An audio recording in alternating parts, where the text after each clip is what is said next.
When I tell y'all I used to love gym class, gym was like the only time I looked forward to something in school. All my problems, all my negative energy, anything and everything that has ever annoyed me would cease to exist. Because when it was time for gym,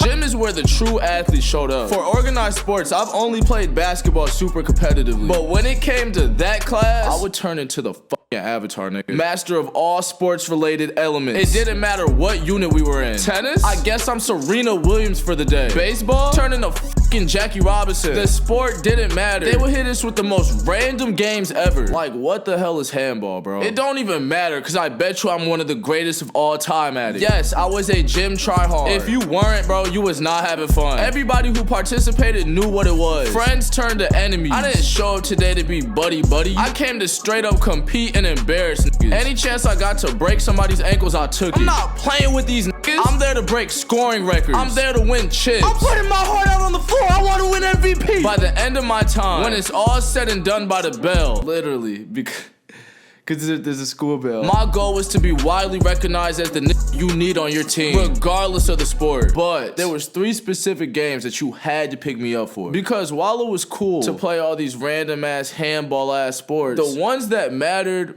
These were the sports that separated boys from men. These were the sports that if a teacher said we're playing it for the day, every nigga in the class turns and looks at each other, all excited, slightly smiling. But on the inside, all they're thinking about is murder. Starting with kickball. People don't realize, but this is one of the only games that you work together as a team. If you go up there and kick some bullshit, niggas will look at you with nothing but disappointment. You let your team down, they gonna start cutting you in line, bro. So when you go up to that play, you better be ready to kick a home run, nigga. Like me. When niggas seen I was next up in line, bro, that's when all the fun disappeared. They knew it was time to lock the fuck in. I'm not even looking at the other team. My eyes are completely focused on the back of the gym. The pitcher is sweating, cause he knows no matter how he rolls that fucking ball, I'm kicking that bitch to the moon. Even if we playing outside, they would try to move like 10 feet back, and I would kick that bitch 20 feet further. If Lionel Messi played kickball, bro, he could maybe be as good as me. Nah, that's a crazy statement.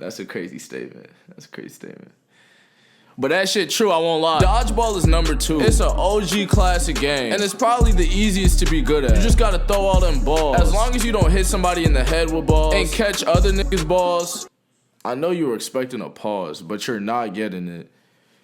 Like, I'm not gonna lie, some of y'all just need to grow up. And the third sport that is easily the most competitive gym game, basketball. Because this was more than just a gym game. Even though they would give us them just god-awful basketballs. Either be flat as hell or super duper fucking inflated. No type of grip, the ball is completely smooth or has a titty in it. But then there's that one, it stands out from the rest. It looks like you could actually play with it. You pick it up ready as hell, and that shit is a girl's ball. But you get over that, cause that's not the primary focus. Niggas' social lives are at risk. You deadass cannot afford any type of highlight against you, because you will be known as the nigga who got fucked up in gym for the rest of the year. That is embarrassing, my nigga. But real gym class hoopers, we wasn't worried about being that person. We came to class with only one thing on our mind, and that's to leave out with a W. Because if you don't, you wasted a free hoop session, and that's literally all gym was. Just play games all day. Cause gym teachers don't give a fuck about their job. I still can't believe we had finals for that class, but I didn't really mind, cause the nigga would just give us the answers, get it over with, so then we could go play some more basketball. The only time these niggas acted like they gave a fuck was during that random ass fitness week. Y'all know what I'm talking about, bro. The push-up test, sit and reach. Don't even get me started on the pacer test. And then the thing about the pacer test, oh my god, there's always that kid who wants to showcase his fatigue. Gets to like 100. Like, who gives a fuck, nigga? You're running from baseline to baseline. Like,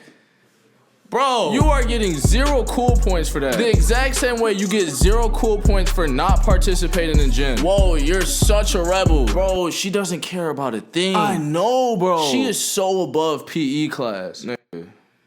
Did you just say PE? Because gym was so fun, I didn't understand when somebody didn't want to participate. I always thought it was something deeper than it seems to be. So for my middle school and high school, we had gym clothes. I don't know how common or uncommon it is, but it was like a same color shirt and shorts with our name on it. It had 0 drip. And so the people who wouldn't participate in gym, they obviously didn't change it to their gym clothes. You gotta remember, bro, this is still a class, so they're getting 0. And I'm thinking it has to be more than just you don't want to participate. And then it hit me, it's not cause you don't wanna participate. What y'all might not realize, gym clothes really show who takes care of themselves. These niggas was ashy and musty. There was no hiding it if you put on those gym clothes. And to be known as ashy or God forbid musty, that is way worse than being the nigga who got fucked up in gym. In that scenario, you're just a loser. In the other one, you're still a loser, but like, you're dirty on top of that. And don't expect anybody to go easy on you either. That locker room is ruthless. If you don't come in there completely correct, you will be getting your ass treated the entire time. Niggas were willing to be late to class if it meant they got to make fun of you. The locker room was the trenches. You didn't know if you were gonna slap box, get into a roast battle, see a fight. You got niggas blowing down, getting high as hell. You don't even realize it at the time, but we are kids doing this shit. Gym was just crazy. And for all the reasons I just said, bro, it is easily the best class of all time. It's the one thing I genuinely miss about middle school and high school. And that pretty much wraps it up, so like, subscribe, and be on the lookout for vids. Notifications to look out for vids, better turn that shit on like I'm touching your bitch. When I be on my phone, I be checking for hits. I don't got nothing yet, but this shit don't come quick. I was down on my dick, no wait, that was my bitch. The ones who not happy judge the way I live. These niggas be crappy, music sound like shit. She produced like a bunny, not playing with kids. She wanna fuck, then she paying for dick. She fell asleep, now I'm waking the bitch. I'm telling her like, what the fuck is you doing? Packing shit up, get the fuck on my crib. I'm rich as hell, don't give a fuck about my drip. I'm high as hell, give a fuck about shit. Your opinion, give a fuck about it. How about get the fuck off my dick?